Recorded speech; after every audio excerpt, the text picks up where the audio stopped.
السلام علیکم، میں ہوں سمیع ابراہیم اور آپ دیکھ رہے ہیں ہمارا یوٹیوب چینل۔ آج 12 جنوری ہے، بدھ ہے، سن ہے 2022۔ پالیٹکس پہ ہمیشہ میں آپ سے بات کرتا ہوں، یہ جو ساری جوڑ توڑ ہے اس پر بات کرتا ہوں، اس لیے کہ ان کا ہماری زندگیوں سے بڑا گہرا تعلق ہے۔ ہم کیسے ہمارے روزگار چلیں گے، یہاں پہ سوسائٹی کیسے بن رہی ہے، اس لیے ان خبروں کو ہم زیادہ اہمیت دیتے ہیں۔ لیکن آج میں آپ کے ساتھ جس موضوع پر بات کر رہا ہوں یہ ذرا تھوڑا سا پالیٹکس سے ہٹ کے ہے، لیکن میری اور آپ کی زندگیوں پر بہت زیادہ اس کا اثر ہے۔ پالیٹکس جتنا ہی اس کا اثر ہے، بلکہ اگر میں یہ کہوں اس سے زیادہ ہے تو غلط نہیں ہوگا۔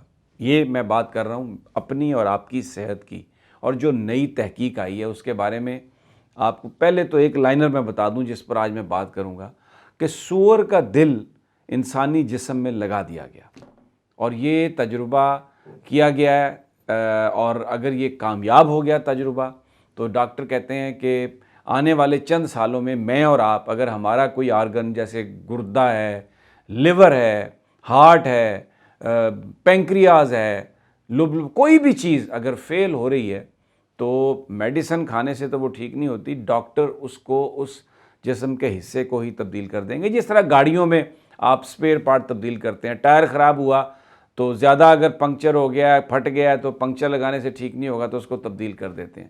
تو لیکن اس سے پہلے ماضی میں انسانوں کے اندر انسانوں کے جسم کے اعضاء لگائے جاتے تھے، ڈونرز دے دیتے تھے، لیکن ابھی جو میں آج آپ کو بات بتا رہا ہوں کہ انسانی جسم میں ایک سور کا دل لگایا گیا، اور یہ جو اس سے بھی بڑی بات ہے، ایک پاکستانی ڈاکٹر نے یہ کمال دکھایا۔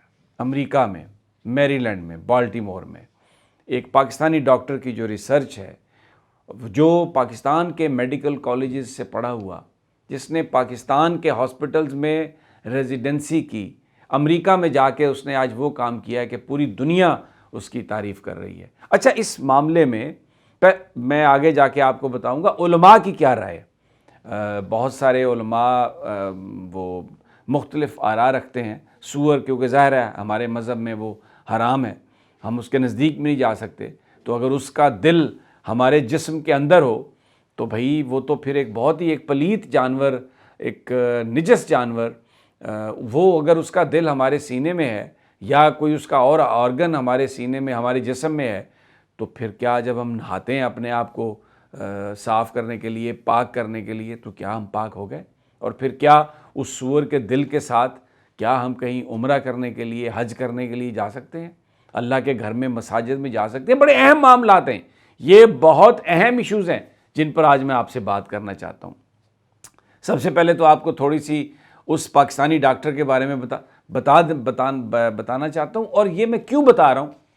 یہ جو کہتے ہیں نا جی پاکستان میں کچھ نہیں ہے، پاکستان کا سسٹم بڑا خراب ہے، پاکستان کے جناب لوٹ مار ہے، غلط ہے۔ یہ ڈاکٹر محمد محی الدین نے ثابت کیا ہے کہ پاکستانی ایک ٹیلنٹڈ قوم ہے، اور پاکستان کے اندر جو سسٹم موجود ہے، بھلے اس کو نوچ کے کھا لیا، لیکن ابھی بھی یہ پاکستانی ٹیلنٹ کو پروموٹ کر رہا ہے۔ 1989 میں انہوں نے ڈاؤ میڈیکل کالج سے MBBS کی ڈگری لی۔ 1991 اور 93 انہوں نے سول ہاسپٹل کراچی میں ریزیڈنسی کی۔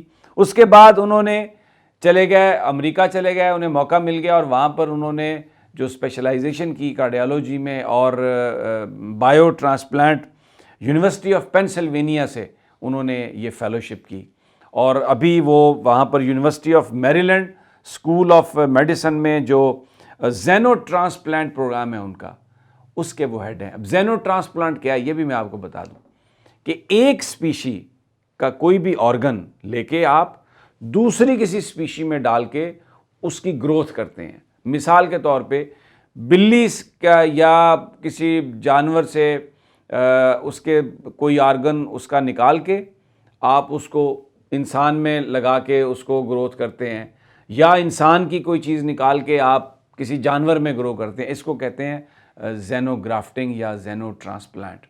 اور ڈاکٹر جو محمد محی الدین ہیں اس کے وہ ماہر ہیں۔ 8 گھنٹے کا آپریشن کیا انہوں نے جمعے کو بالٹیمور میں، میری لینڈ کا شہر ہے۔ میں رہا ہوں ویسے اس شہر میں 2-3 سال رہا ہوں، ابھی میرا چھوٹا بھائی وہیں پہ رہتا ہے۔ تو وہاں پر جو اسکول آف ان کا جو یونیورسٹی آف میری لینڈ اسکول آف میڈیسن ہے، وہاں پر انہوں نے سرجری کی۔ اب یہ کرنے سے پہلے 3-4 چیزیں انہوں نے اور کی ہیں. 10 جو جینز تھیں اس کے دل کے اندر، اس کو انہوں نے ناک آؤٹ کیا ہے، اس کو نکالا ہے. 3 تو اینٹی باڈیز پروڈیوس کرتی تھیں، جس سے اندیشہ یہ تھا کہ کہیں وہ ریجیکشن نہ ہو جائے. کیونکہ اگر آپ کسی آرگن کو، کسی انسانی آرگن کو بھی کسی دوسرے انسان میں لگاتے ہیں نا، تو سم ٹائمز وہ ریجیکٹ کر دیتا ہے، اس کو مسترد کر دیتا ہے. تو اس لیے انہوں نے پہلے تو وہ 3 جینز وہ نکالی.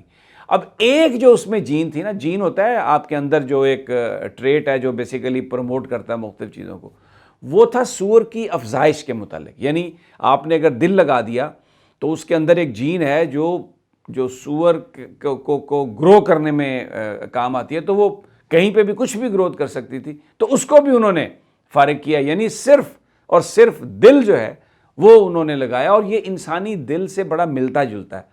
ماضی میں مختلف جانوروں کے اوپر تجربے کیے گئے.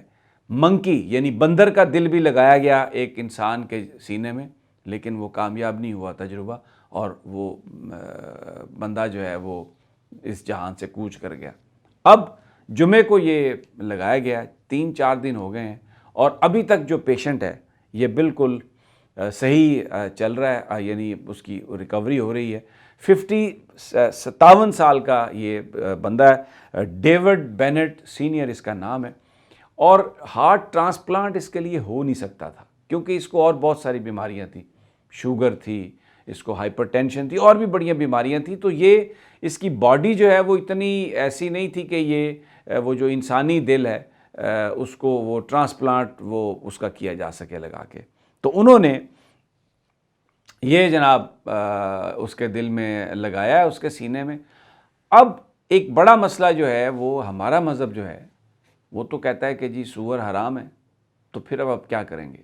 لیکن کچھ علماء کا یہ کہنا ہے، کچھ علماء کا، کہ جیسے یہ کہا گیا ہے کہ اگر آپ مر رہے ہیں تو آپ اپنی زندگی کو بچانے کے لیے، یعنی واقعی اگر آپ مر رہے ہیں تو آپ سور بھی کھا سکتے ہیں.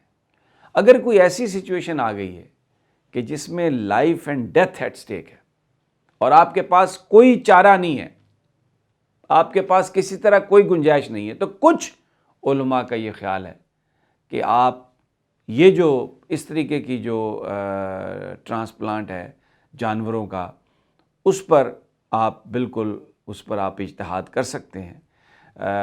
لیکن کچھ علماء کا خیال ہے کہ یہ ایک نجس ہے، یہ ایک پلید جانور ہے، اور اگر یہ انسانی جسم میں ہے تو زندگی تو آپ کی بچ سکتی ہے، لیکن بعد میں آپ کی پاکیزگی کے حوالے سے، مختلف جگہوں پر جانے کے حوالے سے بڑے ایشوز کھڑے ہوں گے. اس لیے اس پر نہایت ہی ایک وہ احتیاط سے کام لینے کی ضرورت ہے. اور بادی نظر میں وہ یہ کہتے ہیں کہ یہ ایک ایسا معاملہ ہے جو بڑا کمپلیکیٹڈ ہے. اب ظاہر ہے میں اس معاملے میں صاحب الرائے نہیں ہو سکتا، میرا دین کے معاملے میں جو علم ہے وہ اتنا زیادہ نہیں ہے، میں اس پوزیشن میں نہیں ہوں کہ میں کوئی اس پہ رائے قائم کر سکوں. میری جو 2-4 علماء سے بات ہوئی تو اس سے مجھے یہ اندازہ ہوا کہ اس پہ ہمارے جو فقہاء ہیں، ہمارے جو علماء ہیں، جو ہمارے مشائخ ہیں، وہ اس پر غور و غوص کرنے کے بعد جو کہیں گے وہی ہمیں قابل قبول ہوگا. اور قابل قبول ہونا بھی وہی چاہیے جو مذہب پر جن کا پورا نالج ہے، جو یہ اس کے بعد جو بات کریں گے. تو یہ میں نے آپ کے ساتھ یہ چیزیں شیئر کرنی تھی، کیونکہ دیکھیں یہ ہماری زندگیوں میں بڑا اہم ہے.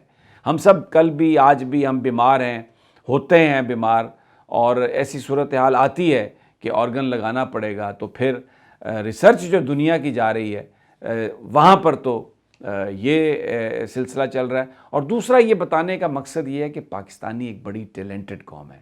ڈاکٹر محمد محی الدین کراچی کا بیٹا ہے، لیکن آپ دیکھیں اس کو ایک ماحول ملا تو اس نے وہاں پر جو امریکن ڈاکٹرز تھے ان کو بھی اس نے پیچھے چھوڑ دیا، اور وہ ایک لیڈ سرجن، اور ایک ایسی ریسرچ کی اور ایسی انہوں نے ایک سرجری کی کہ آج پوری دنیا میں نام لیا جا رہا ہے ڈاکٹر محمد کا، اور ساتھ نام آ رہا ہے میرے اس پیارے وطن پاکستان کا. تو یہ ایک بڑا زرخیز ملک ہے، اس کو نوچ کے کھانے والوں نے اس کو بڑا برباد کیا، لیکن اس کے باوجود یہ قوم بڑی ٹیلنٹڈ ہے. میں اس حوالے سے بھی اور دوسری مزید جو اپڈیٹس ہیں آپ کے ساتھ شیئر کرتا رہوں گا. اپنا اور اپنے ساتھیوں کا خیال رکھیے. مجھے اجازت دیجیے. اللہ نگہبان.